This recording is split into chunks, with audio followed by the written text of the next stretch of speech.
I can avoid.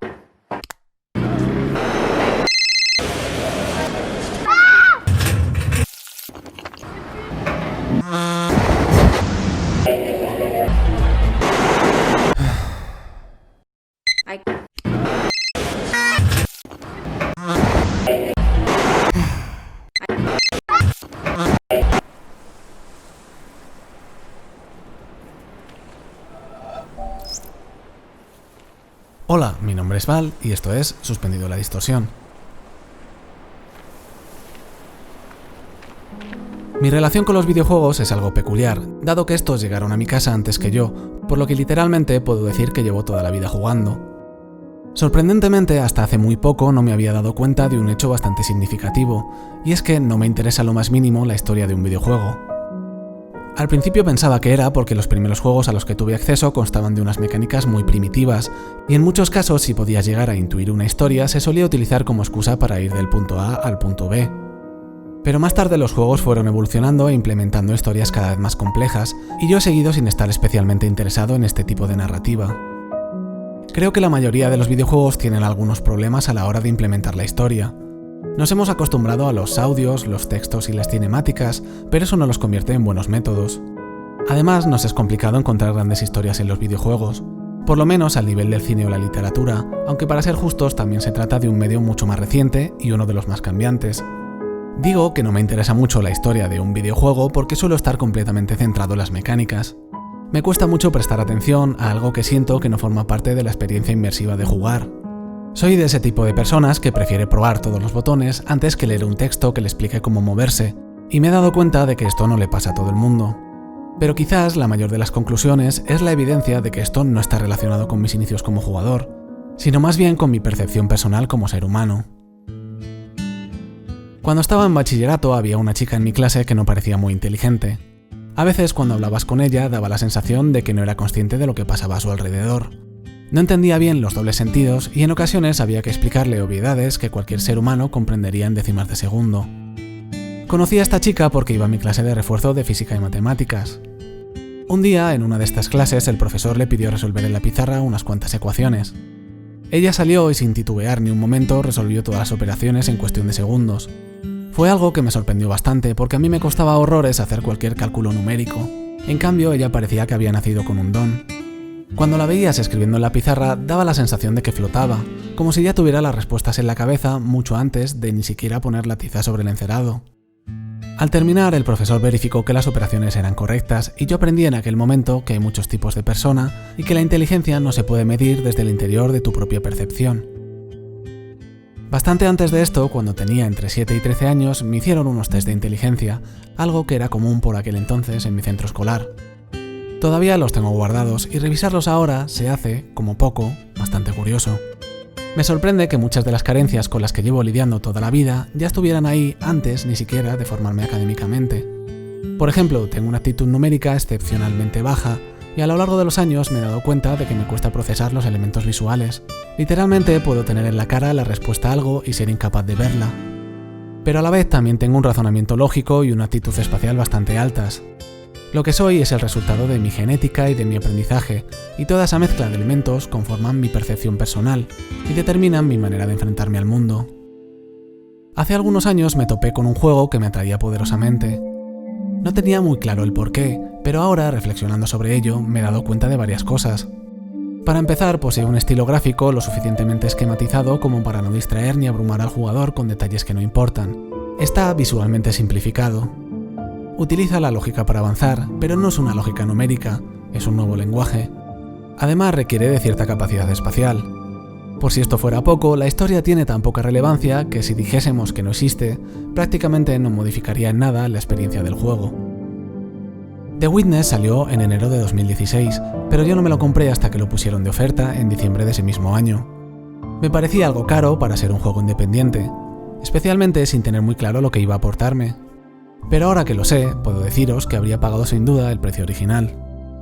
La primera vez que me acerqué a este juego lo hice con mucha cautela. No tenía muy claro si se me iba a dar bien o no, así que simplemente me dejé llevar y fui haciendo puzzle por puzzle.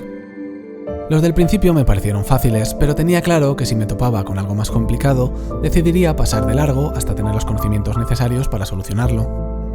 La isla era bastante grande y yo no tenía ninguna prisa. Me gustaba la parte lógica del juego porque tenía un aprendizaje progresivo. Por ejemplo, la única manera de acabar este puzzle es usando el camino más corto.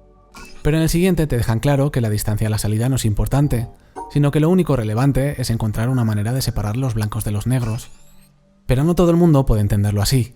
Estuve viendo a un streamer que jugaba por primera vez y para él este puzzle consistía en subrayar el cuadrado negro. Es decir, que la línea siempre pasase por debajo de este cuadrado y no del blanco.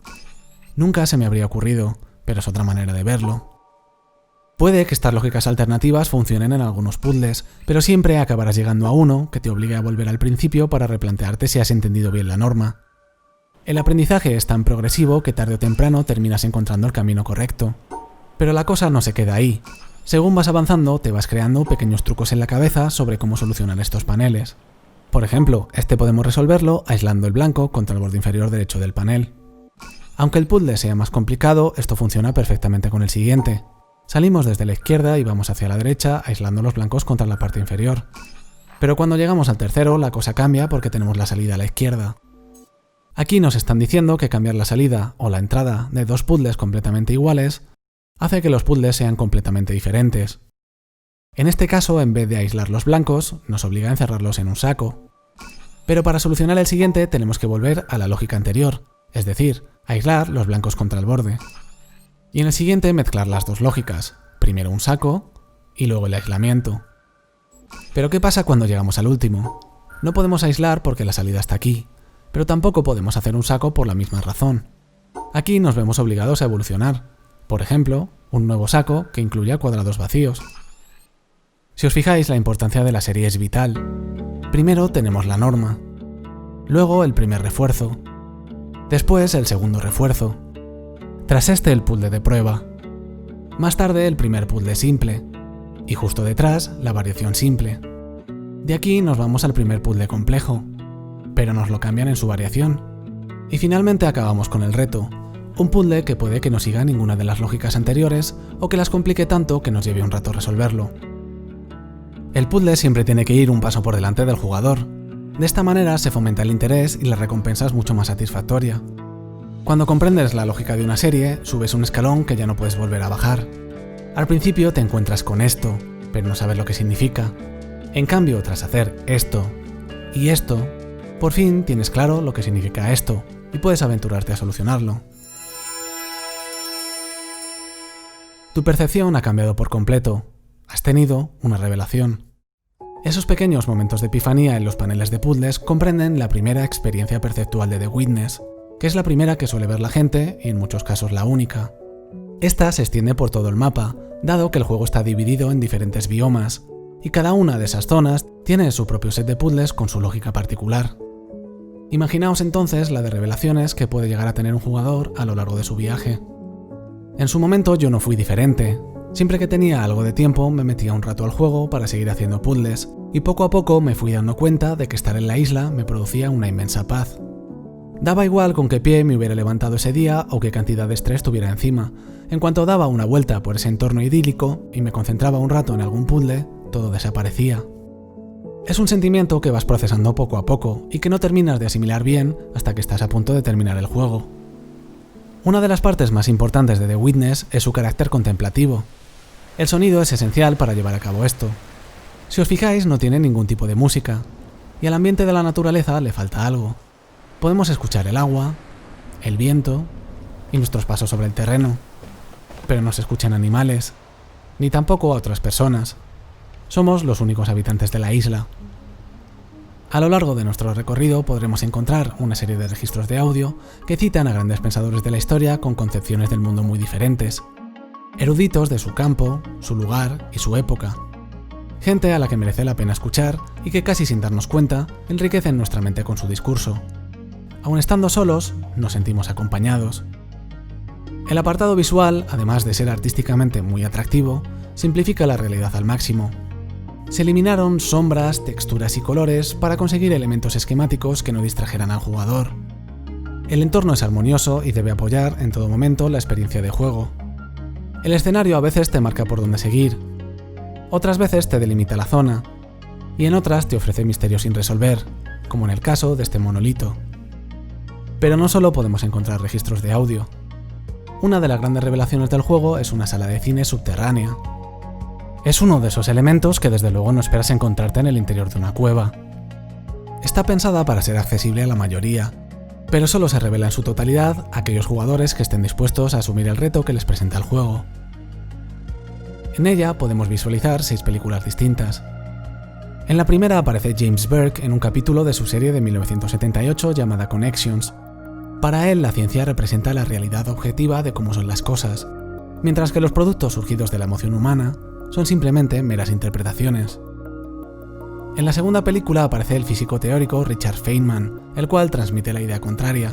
Para él es importante que los seres humanos intentemos entender el mundo desde varias vertientes, tanto las derivadas de las leyes fundamentales de la física, como las proyectadas desde las concepciones humanas. En la tercera podemos ver el fragmento final de la película Nostalgia, dirigida por el director ruso Andrei Tarkovsky, famoso por tener un lenguaje críptico y hacer poesía con sus imágenes.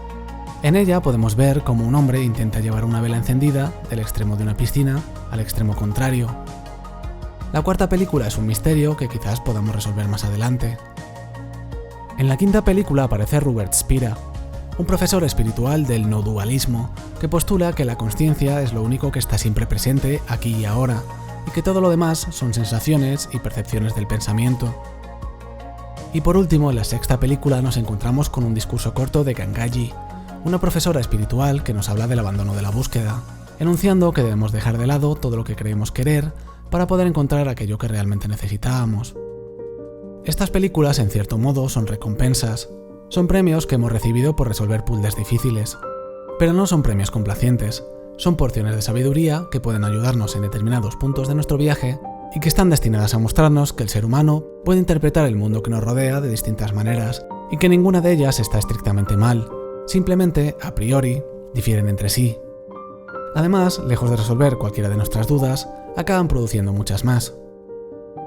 La paz y la satisfacción eran los sentimientos principales que me producía haberme enrolado en esta aventura, pero había otro que me envolvía y me empujaba siempre a moverme hacia adelante. Ese era la curiosidad. El misterio te acompaña desde el mismo momento en el que ejecutas el juego. No hay logos ni menús al principio, y apareces directamente dentro de una cápsula cerrada. No sabes quién eres, dónde estás, ni cómo has llegado ahí. Para mí todo era un enigma que tarde o temprano debía resolver. Lo primero que me llamó la atención fue esta cueva. Quería saber lo que tenía dentro, pero más importante aún, quería saber cómo llegar. Aunque en este punto ya sabemos lo que contiene. Después mi meta evolucionó. Quería saber cómo acceder al siguiente tramo de la cueva. Así que seguí el patrón por encima de la tierra hasta llegar a lo que parecía la entrada. Algo parecido me pasó con esta otra. Tenía claro que quería entrar ahí antes de terminar el juego, y en parte esta fue una de las pistas que me ayudó a no abandonarlo tras llegar a lo que inicialmente parece ser el final del mismo. A lo largo de las semanas este gran enigma iba calando poco a poco en mí. No le prestaba especial atención, pero estaba ahí conmigo, acompañándome en cada paso que daba. Entre medias de todas esas pequeñas aventuras, no paraba de pensar en quién habría construido la isla y por qué me había llevado hasta ahí. Obviamente no hablo del programador ni de mí mismo al comprar el juego en Steam, me refiero a mi otro yo y a mi otra realidad. Entre estos fascinantes parajes naturales se alzan lo que parecen ser armónicas construcciones humanas de diferentes estilos, épocas y lugares, que dan la impresión de haber sido abandonadas hace tiempo, como si el espacio hubiera estado habitado en el pasado y poco a poco se hubiera ido quedando vacío o sus habitantes se hubieran quedado congelados y mezclados en el tiempo. La isla es un misterio, pero a la vez es un lugar enriquecedor. En cierto modo tiene aspecto de parque temático, dado que las zonas son demasiado diferentes entre sí para lo cerca que se encuentran unas de otras. Pero a mí me gusta verla como una especie de antigua Grecia, un lugar donde residen los conocimientos más profundos que posee el ser humano. Me gusta imaginar que hace años un grupo de eruditos viajó a la isla para salvaguardar la razón humana. En su estancia crearon una serie de lugares para estimular el intelecto, cada uno el suyo y bajo sus propios parámetros perceptuales. Con el tiempo los eruditos fueron desapareciendo, dejando tras de sí solo dos cosas: su conocimiento y su manera de acercarse a él. Una de estas construcciones tiene una finalidad práctica y personalmente es una de las que más me gustó descubrir. Me estoy refiriendo a la barca. La vi por primera vez en la cantera y me pilló completamente por sorpresa. Llega en el momento justo en el que piensas que ya conoces todas las mecánicas básicas y de repente te cambia ligeramente la percepción del juego. Gracias a la barca, la exploración a pie deja de ser la única manera de desplazarnos, y además nos permite ver la isla desde un punto de vista al que no habíamos tenido acceso hasta el momento. Todo es armonioso, pero a la vez hay algunos detalles disonantes. Estas imperfecciones y elementos que parecen rotos o abandonados no se han deteriorado por el uso o por el paso de los años, sino que se crearon deliberadamente así, están colocados ahí a posta. Si tomamos como ejemplo esta estatua, da la impresión de que está partida, pero realmente forma parte de algo más grande. Esta es la segunda experiencia perceptual que nos ofrece The Witness. Durante nuestro viaje nos cruzaremos con pequeños regalos visuales que solo unos pocos afortunados serán capaces de ver realmente. Como habréis podido deducir por lo que dije al principio del vídeo, yo no soy uno de ellos. Bueno, creo que vi este de aquí, pero en general no es algo que se me dé muy bien. Estos elementos evidencian lo caprichosa que es la isla y confirman que nada está ahí al azar. Todo está pensado para que el visitante estimule su imaginación y se deleite a la hora de explorar. Son pequeños momentos de contemplación que te dan una alegría cuando los encuentras, pero que no tienen ninguna función práctica, solo intentan mostrar otra perspectiva de los elementos. Cuando terminas todos los puzzles de una zona, se activa un láser que apunta directamente a lo alto de una montaña. Cuantas más zonas acabas, más láseres apuntan en la misma dirección. Desde luego, si hay algún lugar donde encontrar respuestas, tiene que ser ahí. Llegar a lo alto de la montaña no es difícil, de hecho se puede hacer desde el principio, pero para entender sus secretos deberemos tener un bagaje. Muchos lo han intentado y han fracasado, otros aún están en proceso, y los más confiados parecen decididos a mostrarte el camino. Entre todos estos espíritus podemos encontrar un pequeño puzzle. Es uno de los más sencillos del juego, pero sus implicaciones son enormes, así que hablaremos de él un poco más adelante. Lo que realmente estamos buscando no lo encontraremos en la cima de la montaña, sino en el interior de la misma. Para acceder a ella deberemos activar 7 de los 11 láseres que hay en la isla, y desbloquear los 3 cerrojos que nos separan del interior. Para ello, por supuesto, deberemos resolver 3 nuevos puzzles, o mejor dicho, el mismo puzzle de 3 maneras diferentes. El acceso es inquietante y el paisaje en el interior cambia drásticamente respecto al resto de la isla. Estamos viendo la maquinaria desde dentro y todo parece frío y aséptico, a excepción de pequeños elementos. Cada poco nos vamos encontrando diseños. Da la sensación de estar en el taller del creador, viendo el proyecto desde dentro y conociendo todos sus secretos. Pero hay algo que no termina de funcionar. Parece que todo está preparado. Desde la entrada, pasando por los paneles defectuosos, hasta la disposición de los elementos. Alguien ya ha preparado nuestra llegada, por lo tanto no estamos viendo los secretos del creador, sino lo que el creador quiere que interpretemos como secretos. Curiosamente, nuestro ascenso se vuelve a convertir en un descenso. Llevamos todo el juego aprendiendo, escalando en esa montaña imaginaria de conocimiento, intentando descifrar cada uno de los secretos de la isla. Pero cuando por fin conseguimos materializar esa cima, el juego nos enseña que ahí no hay nada, solo una entrada al interior. Dentro no encontramos respuestas, solo nuevos puzzles. Puzzles que ya conocemos pero distorsionados, puzzles físicos, puzzles dentro de otros puzzles. En la antesala final nos vemos a nosotros mismos, ahí parados, intentando resolver el siguiente. O quizás no, quizás vemos a alguien diseñándolos. Tras esa puerta parece que se encuentra el final. Vaya, volvemos a estar abajo del todo, en un sitio que ya habíamos visto con anterioridad. Todo lo que nos rodea sigue igual. Cuando completas estos últimos rompecabezas, emerge del agua un ascensor. El ascensor parece que va hacia arriba, pero no lo hace. Realmente va hacia atrás. Nuestro último paseo por la isla lo hacemos en vuelo. Poco a poco todo se va reseteando. Vemos cómo los láseres desaparecen y los paneles se apagan. Todo nuestro trabajo se desvanece. Es como si no hubiéramos estado allí. Finalmente, nuestro vuelo acaba exactamente donde empezamos. En ningún sitio. Mi nombre es Val, espero que os haya gustado el vídeo y nos vemos en la próxima. Yo mientras seguiré suspendido la distorsión.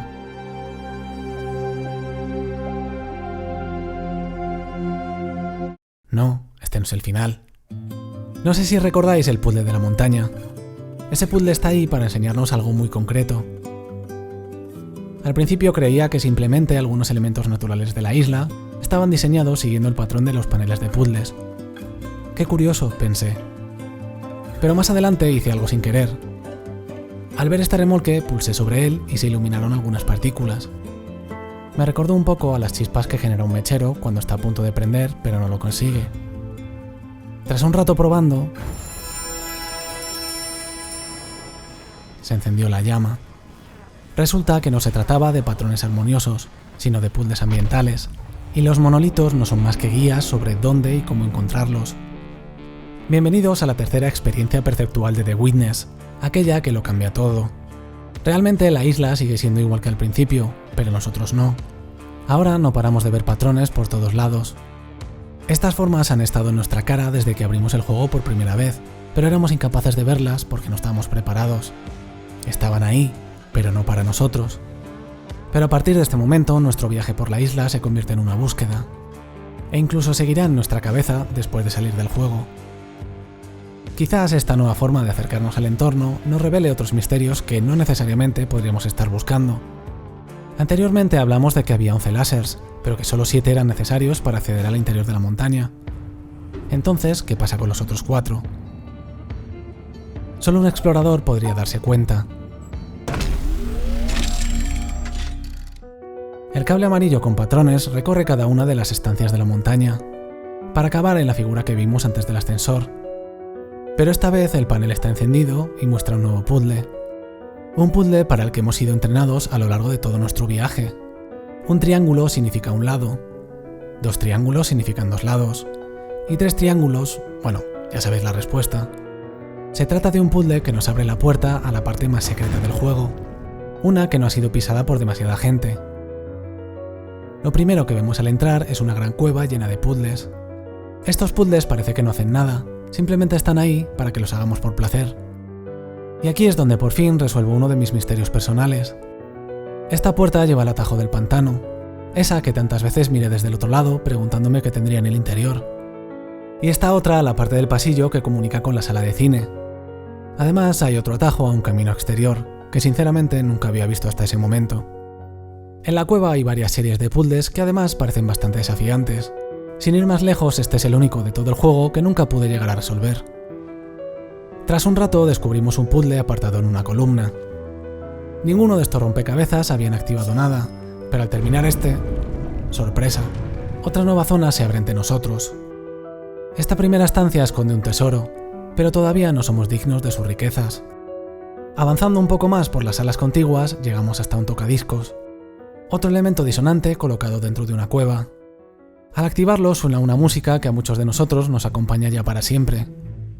Bienvenidos al desafío.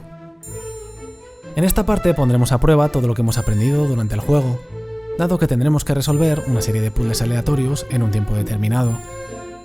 No es una tarea fácil, pero si realmente hemos llegado hasta aquí es porque podemos conseguirlo. Aunque probablemente no lo hagamos a la primera. Nuestra perseverancia se verá recompensada con el acceso al tesoro. Sí, efectivamente, se trata de la última película de la sala de cine. Esta película simplemente reproduce un eclipse lunar mientras oímos el secreto del Salmo 46, un audio extraído de una conferencia impartida en 2002 por Brian Moriarty, un influyente desarrollador de videojuegos. En ella, Moriarty destaca a través de varios hechos históricos ese asombro que nos empuja a los seres humanos a buscar, crear y resolver enigmas, y nos recuerda que las cosas maravillosas no están escondidas en ningún lado, sino que las tenemos delante de nosotros. Es curioso que nos digan todo esto cuando llevamos horas y horas intentando descifrar este último enigma, pero es más curioso aún que no se trate del último. En estas nuevas estancias hay esparcidos diversos registros de audio que son muy diferentes a todos los que nos hemos ido encontrando durante el juego. En estos fragmentos de audio podemos encontrar a personas charlando, y por primera vez tenemos los indicios de una historia. Para mí esto no sería especialmente relevante si no fuera porque se trata de un metalenguaje. A través de estos registros de audio nos damos cuenta de que hay una serie de personas que están preparando toda esta experiencia que nosotros conocemos como isla. En algunos podemos encontrar discusiones triviales sobre qué autores deberían aparecer en los audios que hemos ido escuchando durante el juego, y en otros, ensayos y tomas perdidas de esos mismos audios. Es un paralelismo con los propios creadores de The Witness. Es posible incluso que hayan tenido discusiones parecidas a la hora de diseñar el juego, pero lo realmente importante es lo que pretenden transmitir al jugador con todo ello. En uno de los audios se habla de un despertar y de la pérdida de memoria que esto pudiera suponer, como si la isla no fuera un lugar, sino una realidad alternativa, y los propios creadores se hubieran conectado a ella para testearla. En otro de los audios, una de las autoras implicadas empieza a tener impulsos creativos mientras trabaja en la grabación de los mismos, como si después de haber estado en ella se empezase a dar cuenta de cosas de las que antes no se percataba, pero que siempre habían estado allí. Tras pasar la zona del desafío y haber escuchado este nuevo set de audios, nos encontramos con una nueva caja.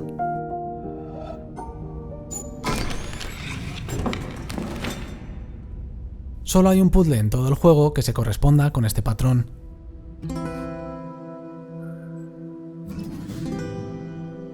Cerrar la verja nos permite hacer este puzzle ambiental que abrirá la entrada a la última parte del juego. Una especie de hotel al que solo unos pocos podrán acceder. Desde aquí tendremos unas vistas privilegiadas de la isla y el espacio será algo confuso, dado que recorreremos diferentes estancias sin relación aparente. Además, nuestra perspectiva de la isla irá cambiando y nos iremos alejando cada vez más de ella. En el tramo final nos encontramos con otra disonancia. Podemos ver un estudio de imagen real y alguien acostado en un sofá. Lo habéis adivinado, somos nosotros viéndonos desde el otro lado del espejo.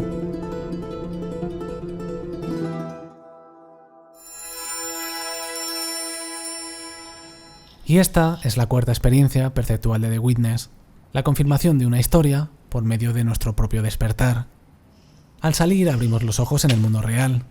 Estamos conectados a un soporte vital y a un sistema informático. Las piernas no nos responden. Llevamos ya un tiempo dentro. El ordenador puede atestiguarlo. Distinguimos diseños de la isla por toda la estancia y nuestra percepción se ve alterada. Pese a haber abandonado el lugar, seguimos buscando patrones por todos lados. De nuevo se hace uso del metalenguaje. Se supone que despertamos en la oficina de los diseñadores de la isla, pero realmente estamos en las oficinas de Tecla, los desarrolladores de The Witness. La persona que se quita los electrodos es Jonathan Blow, su ideólogo y creador principal. No hay grandes respuestas ni conclusiones, solo este final en el que miramos a este viejo mundo con unos ojos nuevos. Y ya está. El juego acaba aquí. O quizás no. Eso depende de nosotros. A lo largo del vídeo he hablado de un sentimiento que me ha ido acompañando mientras jugaba. Creo que siempre ha estado ahí, pero nunca he sido capaz de prestarle la suficiente atención. En este mundo lleno de estímulos cada vez más inmediatos, a veces es difícil hacernos caso a nosotros mismos. Es complicado pausar por un momento todo aquello que creemos querer ser, para dejarnos guiar por lo que realmente nuestro interior nos dice que somos. Cuando acabé el juego me quedé con una sensación extraña. Esto me suele pasar con las obras que despiertan algo en mi interior. Normalmente, cuando esto pasa, suelo estar unos días reflexionando sobre ello. Así que, lejos de cerrar aquí este capítulo, decidí mirar por internet opiniones y sentimientos relacionados con el juego. La mayoría eran críticas que parecían no haber entendido bien la filosofía de The Witness. Para unos era una experiencia vacía o una pérdida de tiempo, y para otros era un enigma sobre el que soltar mil y una teorías, pero nadie parecía estar verdaderamente interesado en su carácter introspectivo. Es curioso cómo el mismo viaje nos lleva a cada uno de nosotros a destinos diferentes. Pasado un tiempo me di cuenta de algo interesante. El propio Jonathan Blow tenía un canal de YouTube, y en él estaba este vídeo. Desde el primer momento llamó mi atención, porque empezaba hablando de algo con lo que me sentía muy identificado. The history of this, if you go way back, is that ever since I got serious about game development, I've been interested in my own psychology and managing my own psychology, because I knew that my own psychology had been a barrier to me getting things done. I knew that I'd wanted to break with my prior history of, starting projects and then some months in losing the motivation, or, getting into states where intellectually I knew that I really wanted to do this thing because it would be cool, but like somehow just feeling down about it and feeling, bummed and just not being able to dig myself back into a place where I could work effectively on these things. Pero más adelante entra en un terreno que desconocía por completo, la experiencia de la percepción humana. No sé muy bien cómo hablar de esto sin que suene a libro de autoayuda, pero durante un momento estuve siguiendo las técnicas que Jonathan iba planteando, y sin tener muy claro lo que debía obtener de ellas, tuve algunas sensaciones. Sin darme cuenta, el creador de The Witness acababa de introducirme la meditación. Y esta es la última experiencia perceptual del juego, aquella que obtienes después de terminarlo. Desde entonces, durante estos últimos años, he intentado meditar cada día, y debo decir que es la experiencia más reveladora que he tenido desde la adolescencia. Es como si descubrieses algo que siempre ha estado ahí, pero que hasta ese momento no había sido capaz de identificar. Es como si por primera vez en tu vida pudieras ser testigo de tu propia existencia.